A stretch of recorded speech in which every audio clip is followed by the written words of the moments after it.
नमस्कार दोस्तों, मैं आपका दोस्त प्रदीप कुमार। आज हम लेकर के आए हैं आप लोगों को लेसन 5 लघुत्तम एवं समापवर्तक तथा महत्तम समापवर्तक। इसे हम शॉर्टकट में एलसीएम तथा एलसीएम कह सकते हैं एंड एचसीएफ कह सकते हैं। इसका पार्ट 2 है। इसका पार्ट 1 बताया जा चुका है। क्वेश्चन नंबर 1 से 13 तक बताया जा चुका है। अब हम क्वेश्चन नंबर 14 तरफ चलते हैं। बिना समय गवाए हम क्वेश्चन को बताने का प्रयत्न करेंगे। आप समझने की कोशिश करिएगा। बहुत बहुत धन्यवाद। चलते हैं, शुरू करते हैं। यह प्रश्न आपका क्या कह रहा है? 4 धावकों ने एक वृत्ताकार पथ पर एक ही बिंदु से दौड़ आरंभ की। एक ही बिंदु से दौड़ आरंभ की। कौन 4 धावक थे? वो 1 2 3 4 ये लोग थे। और कह रहा है कि आरंभ की। उन्होंने उस पथ का एक चक्कर पूरा करने में क्रमशः 200 सेकंड, 300 सेकंड और 360 सेकंड और 450 सेकंड लगाए। तदनुसार वे पुनः पहली बार अपने आकस्मिक बिंदु पर कितने समय बाद मिल जाएंगे, ये वो कह रहा है। तो इसका हम क्या करेंगे? एलसीएम निकालेंगे। क्या निकालेंगे? एलसीएम। किसका किसका? 200 सेकंड, 300 सेकंड, 360 सेकंड तथा 450 सेकंड। तो निकालेंगे कैसे दोस्तों? जब हम इसका निकालेंगे एलसीएम तो आ गया 200, 300, 360 तथा 450 का एलसीएम होगा आपका 2, 2, 2 और 2 बार 3 आ जाएगी और आपका 2 बार 5 आ जाएगा। जब एलसीएम निकालेंगे तो आप लोग 10th 12 के स्टूडेंट होंगे, आप लोग निकाल लेंगे। देखिए अब हम इसका मल्टी करते हैं। मल्टी होती है एलसीएम में 2 दूनी 4 दूनी 8 24 72 और 5 पचे 25। अब हम इसका गुणा करेंगे, कितना आएगा? 1800 आ जाएगी। करेक्ट। अब देखिए इतना हो गया था। 1800 कहीं पर है? 1800 क्या? Second. 1800 second. Option number A सही है। अब हम चलते हैं दोस्तों क्वेश्चन नंबर 15 की तरफ। दोस्तों ये रहा आपका क्वेश्चन नंबर 15। n का वह न्यूनतम मान जिनके लिए x² - 3x - 4 तथा x³ - 2x² - nx - 3 के महत्तम समापवर्तक में यक्ष सम्मिलित है। यक्ष सम्मिलित मतलब यक्ष का वैल्यू कितना होगा? तो सबसे पहले हम x² - 3x, x² - 3x - 4 का क्या करेंगे? गुणनखंड करेंगे। गुणनखंड करें तो कितना आएगा हमारा गुणनखंड? x + 1 और x - 4 आ जाएगी। अब हम क्या करेंगे? उसके बाद तुरंत हम करते हैं x + 1 = 0 तो x = -1 हो गया। अब यही x का वैल्यू जो है हम किस में रख देंगे? इस पॉइंट में रख देंगे, क्योंकि यह भी तथा यह भी एक महत्तम समापवर्तक में x सम्मिलित है। तो x इसमें भी सम्मिलित है, x इसमें भी सम्मिलित था। तो इसको हम x का वैल्यू इसमें रखेंगे, तब जाके हम हल करेंगे। देखिए इसमें पूरा उतार के तब इसको हम x का वैल्यू रख लेते हैं। इस प्रकार से हम x की जगह पर -1 रख लिए, सब जगह यहाँ पर और -1 यहाँ रख लिए। यहाँ हो गया इक्वल। क्या मान सकते हैं? इसको 0 मान सकते हैं। अब हम इसको खोलेंगे कितना आएगा? -1 आएगी। क्यों? क्योंकि यहाँ पे विषम संख्या है। जब विषम संख्या होती है -1 पर कोई विषम संख्या तो उसका नेगेटिव आती है, और जब यहाँ पे पॉजिटिव होती है, यहाँ पर नेगेटिव है और उस पर अगर सम संख्या है तो हमारा धनात्मक आएगी। मतलब -1 हो गया, यहाँ पे -2 हो गया और यहाँ पर माइनस प्लस हो गया। मतलब n1 जा n हो गया, -3 = 0 हो गया। अब हम क्या करेंगे? इसको n का वैल्यू निकालेंगे। तो कितना हो गया? 3 2 5 1 6 और ट्रांसफर करेंगे क्या आ जाएगा? +6। n का वैल्यू कहीं पर है? 6। हाँ करेक्ट। इस प्रकार आपका क्वेश्चन नंबर 6 ऑप्शन नंबर 6 सही हो गया। अब हम चलते हैं क्वेश्चन नंबर 16 की तरफ।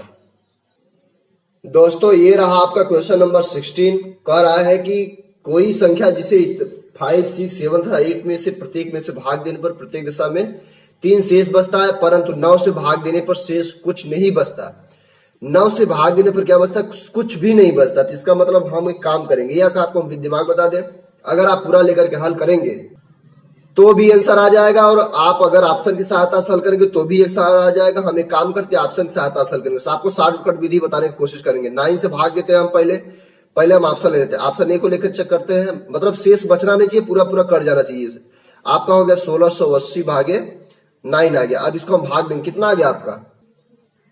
ये हो गया आपका दोस्तों 9 से काटेंगे तो आएगा आपका 9 1 जा 9, 9 8 जा 9 8 72, फिर 6 बचा 60 हो गया। 60 हो गया तो उबे नहीं करेगा, इसका तो पूरा कटबे नहीं करेगा। पूरा कटना चाहिए। क्या अगर कुछ नहीं बचना चाहिए। अब हम ऑप्शन नंबर बी को चेक करते हैं। 1683 भागे 9। अब इसको चेक करते हैं। इसका तो 60 आ गया था, कटा ही नहीं, आगे पूरा कुछ न कुछ बचेगा। इसको हम हल करते हैं, कितना आएगा? आप जब दोस्तों भाग देंगे तो 9 1 जा 9 आ गया, फिर 9 7 63 9 8 72 9 8 72 8 आ गया आपका 72 6 72 6 78 6 आ गया। 9 7 63 पूरा कट गया, कुछ भी नहीं बचा, मतलब 187 आ गया। इसका मतलब पूरा कुछ बचा ही नहीं। आपका कितना आ गया, ऑप्शन नंबर 1683 ये आपका पूरा पूरा कर दिया, क्योंकि कह रहा था 9 से भाग देने पर शेष कुछ नहीं बचता है। 9 से भाग देने पर शेष कुछ नहीं बचता है, कुछ बचवा ही नहीं किया। इसका मतलब ये ऑप्शन गलत, ये ऑप्शन गलत, ये भी गलत, इसका मतलब ये वाला सही हुआ। अब हम चलते हैं क्वेश्चन नंबर 17 की तरफ। ये रहा क्वेश्चन नंबर 17 दोस्तों। यदि इतना तथा इतना का यह समापवर्तक कितना है, x प्लस के, मतलब x प्लस के इक्वल क्या दिया है, 0 मान लेते तो x और क्या हो जाएगा माइनस के। अब जहां जहां पर x है वहां पर हम क्या रखेंगे, माइनस के रखेंगे, तो प्लस क्यू बराबर 0, तो माइनस के यहाँ हो गया, मतलब माइनस के का स्क्वायर प्लस पी, फिर यहाँ कितना हो गया माइनस के, माइनस क्यू बराबर 0, के स्क्वायर माइनस पी के माइनस क्यू इक्वल 0। इस प्रकार से आपका एक इक्वेशन बना। अब हम दूसरे में रखते हैं समीकरण में, ये आपका ऑप्शन ही है, ये वाला आपका ये प्लस रहेगा। अब हम चलते हैं यहाँ पर x square plus l x plus m हो गया। अब हम यहाँ पे माइनस के रखते हैं, माइनस के का स्क्वायर प्लस जब रखेंगे तो कितना हो जाएगा minus L plus M equal 0, मतलब K square minus L plus M equal 0। समीकरण नंबर 2 ये होगा, समीकरण नंबर फर्स्ट ये वाला हो गया। अब दोनों को हम लेकर के हल करेंगे तो हमारा के का वैल्यू आ जाएगी। के का वैल्यू क्या आती है यह आप कमेंट बॉक्स में कमेंट करके बता दीजिएगा। हम आपको ऑप्शन दे दिए हैं कौन सा सही है, अगर नहीं आती तो हम जरूर आपको बताएंगे, ठीक है। अब हम चलते हैं क्वेश्चन नंबर 18 की तरफ। मेरे दोस्तों ये कोई हुआ क्वेश्चन नंबर 18, कह रहा है कि दो व्यंजकों का मस कितना दिया है, मस b प्लस 3 और लस कितना दिया है, ये हुआ पी क्यूब माइनस 9p की स्क्वायर माइनस p प्लस 105। तो उनमें से एक व्यंजक ये हुआ, तो क्या पूछा है, दूसरा व्यंजक पूछ रहा है। दूसरा व्यंजक अगर पूछ रहा है तो हम एक फार्मूला लगाएंगे। फार्मूला पहले हम लिख लेते हैं। मस होता क्या है, मस इंटू लस बराबर एक संख्या इंटू दूसरी संख्या। ये रहा आपका फार्मूला मस इंटू लस। अब हम क्या करते हैं, मस का वैल्यू निकाल लेते हैं। p प्लस 3 हो गया और लस कितना है आपका, लस हो गया आपका p cube minus 9p square minus p plus 105। फिर क्या हो गया इक्वल, एक व्यंजक कितना हुआ आपका p square minus 4p minus 21, और इसको हम करेंगे कितना, ये तो सेकंड व्यंजक है, ये हम इसको उतार लेते, यही मान हमको पूछ रहा है। अब हम क्या करेंगे, p प्लस 3 हो गया। अब इसको हम अगर हम खोलेंगे तो आपका हमारा गुणनखंड आ जाएगी, आपका गुणनखंड आ जाएगा p क्यूब p माइनस 7 आ जाएगी, इसका आ जाएगा p माइनस 7 और आपका हो जाएगा p square minus 2p minus 15 हो जाएगी। अब हम इसको गुणनखंड कर लेते हैं, इसको गुणनखंड के तो आएगा कितना, p प्लस 3 हो जाएगा और ये हो जाएगा p माइनस 7 इंटू सेकंड में जो पूछ ही रहा है, तो p माइनस 7 से p माइनस 7 कैंसिल हो गया, p प्लस 3 से p प्लस 3 कैंसिल हो गया। आपका कितना बचा, सेकंड में कितना आ गया, p square minus 2p minus 15। कहां पर है p square minus 2p, p square minus 2p minus 15, आपका ऑप्शन नंबर सी करेक्ट हुआ। अब हम चलते हैं दोस्तों क्वेश्चन नंबर 19 की तरफ। दोस्तों ये रहा क्वेश्चन नंबर 19। एक माली को पौधों की मिश्रित संख्या लगानी थी, उसमें प्रत्येक में 5 पौधे और 6 पौधे, फिर उसके बाद 8 पौधे, फिर उसके बाद 9 पौधे, फिर उसके बाद 12 पौधे लगाने पर कोई पौधा नहीं लेकिन प्रत्येक बार एक पौधा बच जाता था। कितना एक पौधा बच जाता था, एक पौधा बच जाता था, तथा एक लाइन में जब 13 पौधे लगाए जाते थे, कितने पौधे लगाए जाते थे, 13 पौधे लगाने पर कोई पौधा नहीं बचता था। कितने पौधे, 13 पौधे लगाने पर कोई पौधा नहीं बचता था। तो कह रहा है कि उसमें से या उसके पास पौधों की न्यूनतम संख्या कितनी थी, वो माली के पास कुल पौधों की संख्या कितनी थी कि एक को पौधा नहीं बचता था और एक बार एक पौधा बच जाता था। हम लेके चलते हैं आपको सबसे पहले 5, 6, 8, 9 और 12 का क्या निकालेंगे, एलसीएम निकालेंगे, ठीक है।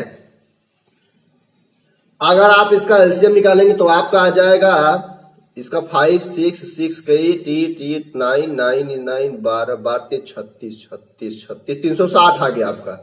अब 360 आ गया तो हमको कुछ बातें इसमें लिख लेते पहले ताकि हम आपको समझा सके। ये रहा दोस्तों आपका पौधों की संख्या, जब 13 एलसीएम तो निकाल लिए, 360 आ गया हमारा, कितना आ गया 360 आ गया। पौधों की संख्या 13 से पूर्णतः विभाजित कर होनी चाहिए, ये तो क्वेश्चन कर रहा है। जबकि 5, 6, 8, 9 और 12 से विभाजित करने पर एक संख्या शेष होनी चाहिए। तो अभी संख्या कितना है आपका 360 और इसमें हम 10 से गुणा करके कितना पौधा बचता था, एक शेष होना चाहिए। कितना शेष होना चाहिए, एक शेष होना चाहिए। तो हम एक जोड़ दिए, कितना हो गया 3600 और प्लस कितना हो गया 3600, एक आ गया। तो 3601 है कहीं पर, ऑप्शन नंबर ए सही होगा। अब हम चलते हैं क्वेश्चन नंबर 20 की तरफ। दोस्तों ये रहा क्वेश्चन नंबर 20, कह रहा है कि यदि किसी कक्षा, ये वाला काटा गया आपका, कक्षा के विद्यार्थियों को 6 या 8 या 10 6 या आर 8 और 10 के पूरे पूरे समूहों में रखा जा सके तो कक्षा के विद्यार्थियों की न्यूनतम संख्या क्या होगी। तो हम क्या करेंगे, सबसे पहले 6 और 8 और 10 का क्या निकाल लेते हैं, एलसीएम निकाल लेते हैं। इसका एलसीएम अगर इसका हम निकालेंगे 6, 8 और 10 का, तो आपका आ जाएगा इसमें से इसका निकालेंगे 6 और 8 का, तो 12 हम 120 कहीं पर है, ऑप्शन नंबर बी करेक्ट हुआ आपका। अब हम चलते हैं क्वेश्चन नंबर 21 की तरफ। दोस्तों ये कह रहा है कि 21 नंबर इतना इतना और इतना का क्या क्या करना है, मस्त बताना है। ऑप्शन आपके सामने दे दिया गया है। अब देखिए हम इसको कैसे हल करते हैं। सबसे पहले हम इसमें x कॉमन ले लेते हैं। x कॉमन ले कितना हो गया, 8x कॉमन ले, 8 नंबर 72 x क्यूब हुआ, प्लस कितना हो गया यहाँ पर, जब 8 से कॉमन ले कितना आ गया इसका, ये आपका कैंसिल तो हो नहीं रहा है, तो हम यहाँ पर 9 कर लेते हैं। 9 8 जा, ताकि 9 72 हो जाए और आपका यहाँ पर कितना आ जाएगा, आपका आ जाएगा 27 आ जाएगी। अब हम यहाँ पर सूत्र लगाएंगे 9x a क्यूब, मतलब a cube plus b cube सूत्र लगाएंगे, क्या आ जाएगा, एक कोष्टक में a plus b 2x plus 3 आ जाएगी, दूसरे कोष्टक में सेकंड ब्रैकेट में आ जाएगी आपकी a square plus b square minus ab, अर्थात 4x स्क्वायर प्लस 3 त्रिक का 9 हो जाएगा, 3 दूनी 6x हो जाएगी। अब हम इसका गुणनखंड करते हैं। इसका गुणनखंड कैसे हो जाएगा, इसको तो एक छोटा आ गया आपका गुणनखंड खोलने पर। अब दूसरा करेंगे, इसमें क्या कॉमन लेंगे, x कॉमन लेंगे। अब हम उसके बाद क्या करेंगे, 6x कॉमन हो गया। अब यहाँ पर a square minus b square हो जाएगा, एक कोष्टक में 2x प्लस 9 हो जाएगा, अब एक कोष्टक में 2x माइनस 3 हो गया, 3 प्लस 3 और माइनस 3 हो गया, ये वाला दूसरे हो गया। अब हम तीसरे का हल करेंगे, तो इसमें हम क्या कॉमन लेंगे, एक्स स्क्वायर कॉमन ले लेंगे, एक्स स्क्वायर इधर कॉमन लेंगे, 3 और कॉमन लेंगे, 3 18 हो जाएगी, एक्स स्क्वायर बचा।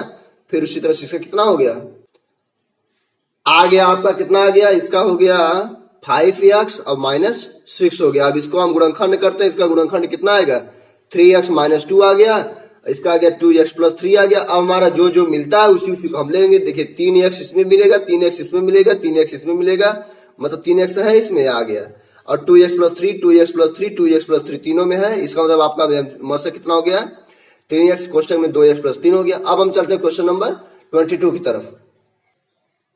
अब हम इसको क्या करेंगे, कह रहा है कि क्वेश्चन नंबर 22, यदि इतना तथा इतना का मौस आपका x प्लस 3 हो तो p और q का मान ज्ञात कीजिए। सबसे पहले हम क्या करेंगे, x बराबर 3 निकालेंगे और यही x का मान हम अब एक समीकरण में रख लेंगे, जो जो हमारा व्यंजक दिया हुआ है, x square plus px plus q बराबर 0 हो गया। x जगह क्या रखेंगे, 3 रखेंगे, तो 3 का स्क्वायर हो गया प्लस p हो गया इंटू 3 हो गया प्लस q हो गया बराबर 0 हो गया।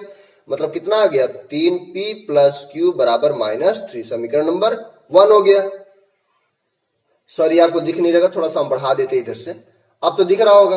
अब हम क्या करेंगे, दूसरा जो इक्वेशन दिया है आपका कितना दिया है, 5x square minus 3px minus 15q बराबर 0 हो गया। अब हम जहां पर x है वहां पर क्या रखेंगे, 3 रख देंगे।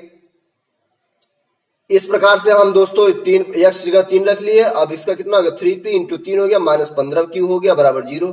खोल लेते हैं, 3 त्रिका 9 5 45 हो गया, फिर 3 त्रिका 9 5 9p हो गया, फिर 15q हो गया बराबर 0। अब हम इसको क्या करते हैं, इसको हो जाएगा आपका 3 से काट देते, 3 15 3 45 3 त्रिका 9 3 5 15, मतलब आ गया 3p माइनस 5q हो गया बराबर 15 का समीकरण 2 आ गया आपका।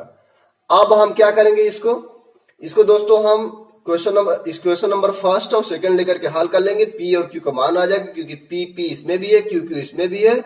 आप हल करेंगे तो आपका इसमें से सही हो जाएगा। अब अगर आपको नहीं आएगा तो आप कमेंट बॉक्स में कमेंट करके बताइएगा, तो हम आपको जरूर बता देंगे। आपको आ जाएगा क्योंकि आप लोग 10th और 12th के स्टूडेंट हैं, हम आशा करते हैं। अब हम चलते हैं क्वेश्चन नंबर 23 की तरफ। ये रहा क्वेश्चन नंबर 23 दोस्तों। एक आ रहा है प्रश्न में कि एक फर्श की लंबाई आपका x स्क्वायर माइनस x तथा चौड़ाई आपका इतना दिया है, तो आपका आंगन में फर्श पर समान माप के वर्गाकार टुकड़े निकालने हैं। कितना वर्गाकार टुकड़े निकालने हैं, और कैसे लगाने के लिए टुकड़ों की कम से कम संख्या क्या हो, कम से कम हो। तो इसको हम कैसे हल करेंगे, देखिए कैसे हल करते हैं। देखिए क्वेश्चन ये क्या कर रहा है, x पे 4 है, तो x पर 4 क्या करेंगे, हम कॉमन लेंगे। कितना आ गया, x पर क्यूब माइनस 1। अब हम इसको a cube minus b cube सूत्र से खोल देंगे, तो आपका सूत्र मालूम हो गया आप लोगों का। एक क्वेश्चन में a माइनस b होता है, दूसरे क्वेश्चन में a square plus b square plus A B होती तो इसको हम इस तरह से छोड़ देते। अब दूसरा हमारा क्या दिया है, इसी में दूसरा पॉइंट दिया है x cube plus x square plus x. तो इसमें हम क्या करेंगे, एक्स कॉमन ले लेंगे, आपका बचेगा एक्स स्क्वायर प्लस 1 हो जाएगा। जो जो मिल रहा है उसको छोड़िए, देखिए ये मिल रहा है, ये वाला भी आपका मिल रहा है, तो क्या नहीं मिल रहा है आपका, x minus one, x minus one. इसका मतलब कह रहा है कम से कम, तो सबसे कम से कम कौन सा होगा इसमें, एक्स माइनस वन होगा। एक्स माइनस वन वाला आपका ऑप्शन करेक्ट हो जाएगा। अब हम चलेंगे क्वेश्चन नंबर 24 की तरफ।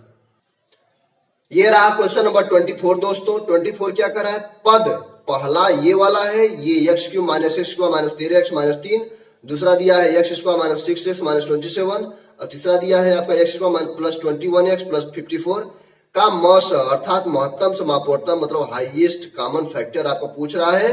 तो सबसे कम वाला इसका गुणनखंड करिएगा, इसका भी गुणनखंड करिएगा और इसका भी गुणनखंड करिए। जो आपका आंसर आएगा, ये आपका हम विकल्प दे दिए हैं, आप कमेंट बॉक्स में कमेंट करके बताइएगा। लास्ट क्वेश्चन आपको छोड़ रहे हैं आपके सहारे, क्योंकि आप लोग मशक इतना पढ़ा दिए हैं, आप लोगों को इतना ज्ञान हो ही गया होगा। अब हम चलते आगे। यदि आप लोगों को यह वीडियो पसंद है तो आप लाइक शेयर सब्सक्राइब कर सकते हैं मेरे दोस्तों। अगर आपके दोस्त यार मित्र सहयोगी साथी सहपाठी कोई भी अगर आप तैयारी कर रहे हैं UP polytechnic MP polytechnic IIT other कोई एग्जाम के लिए, तो यह वीडियो आपके लिए बहुत हेल्पफुल होगा। बहुत बहुत धन्यवाद वीडियो देखने के लिए। जय हिंद जय भारत।